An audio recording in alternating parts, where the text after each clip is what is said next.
कुछ दिन पहले खबर आई कि रूस यूक्रेन युद्ध में रूसी सैनिकों के साथ भारतीय नागरिक भी हैं। ये भारतीय युवा लाखों रुपए कमाने के मकसद से रूस गए थे, लेकिन वहां युद्ध के मैदान में फंस गए। उनका दावा है कि एजेंटों ने उन्हें नौकरी के नाम पर बुलाया और फिर रूसी सेना में भर्ती करवा दिया। इन लोगों ने बताया कि एजेंटों ने उनसे कहा था कि उन्हें रूस में हेल्पर और सिक्योरिटी से जुड़ी नौकरियां दी जाएंगी, सेना में नहीं। इस नेटवर्क में 2 एजेंट रूस में थे और 2 भारत में।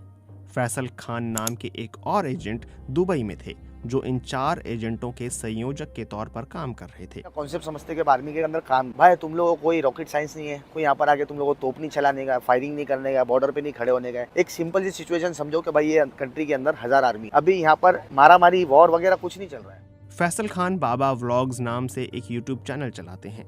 उनके यूट्यूब चैनल पर वो जो वीडियो डालते हैं उनमें वो दावा करते हैं कि रूस में हेल्पर के तौर पर काम कर अच्छी कमाई की जा सकती है। नौकरी की तलाश कर रहे युवाओं के लिए वीडियो में फ़ोन नंबर दिए जाते हैं जहां वो संपर्क कर सकते हैं। इन एजेंटों ने कुल 35 लोगों को रूस भेजने की योजना बनाई थी। पहले बैच में 3 लोगों को 9 नवंबर 2023 को चेन्नई से शारजाह भेजा गया। शारजाह से उन्हें 12 नवंबर को आगे रूस की राजधानी मॉस्को ले जाया गया। 16 नवंबर को फैसल खान की टीम ने 6 भारतीयों को और फिर 7 भारतीयों को रूस पहुंचाया। इन भारतीयों के परिजनों ने कहा है कि उन्हें कुछ दिनों की ट्रेनिंग दी गई, जिसके बाद उन्हें 24 दिसंबर 2023 को सेना में शामिल कर लिया गया। फैसल खान ने बीबीसी से बात की और कहा कि जिन नौकरियों की बात की गई थी वो सेना में बतौर हेल्पर के पद के लिए थी, ना कि सामान्य नौकरियां। फैसल खान कहते हैं कि मैं करीब 7 साल से इस सेक्टर में हूं। अब तक मैंने अलग अलग जगहों पर करीब 2000 लोगों को नौकरियों पर लगवाया है। दरअसल इस मामले ने तब तूल पकड़ा जब रूस गए भारतीय युवाओं का लंबे वक्त तक अपने परिवारों से संपर्क नहीं हो सका और उनके कुछ वीडियो सामने आए जिनमें ये युवा हताशा में मदद मांगते दिखे। रूस गए भारतीय युवाओं का कहना है कि रूस पहुंचने के बाद वहां अधिकारियों ने ट्रेनिंग से पहले एक बॉन्ड पेपर पर उनसे हस्ताक्षर करवाए। ये बॉन्ड पेपर रूसी भाषा में लिखा गया था।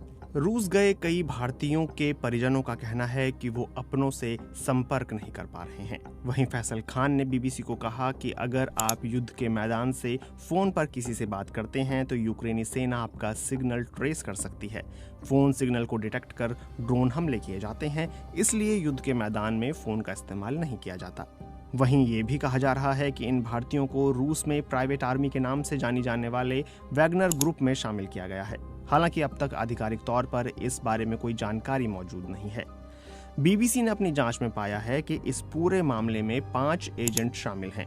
ये सभी भारतीय नागरिक हैं, लेकिन अलग अलग देशों में रहते हैं। राजस्थान के मोइन और तमिलनाडु के पलनीसामी रमेश कुमार रूस में काम करते हैं। फैसल खान दुबई में रहते हैं। वहीं सूफियान और पूजा मुंबई में एजेंट के तौर पर काम करते हैं। रूस और यूक्रेन के बीच चल रही जंग में भारतीय नागरिकों की तैनाती को लेकर भारतीय विदेश मंत्रालय ने भी अपनी प्रतिक्रिया दी है।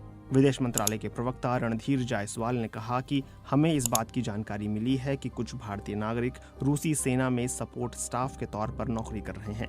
उन्हें जल्द वहां से डिस्चार्ज करने के लिए भारतीय दूतावास लगातार रूसी अधिकारियों के संपर्क में है। साथ ही उन्होंने भारतीय नागरिकों से अपील की कि वो किसी तरह के झांसे में आने से बचें।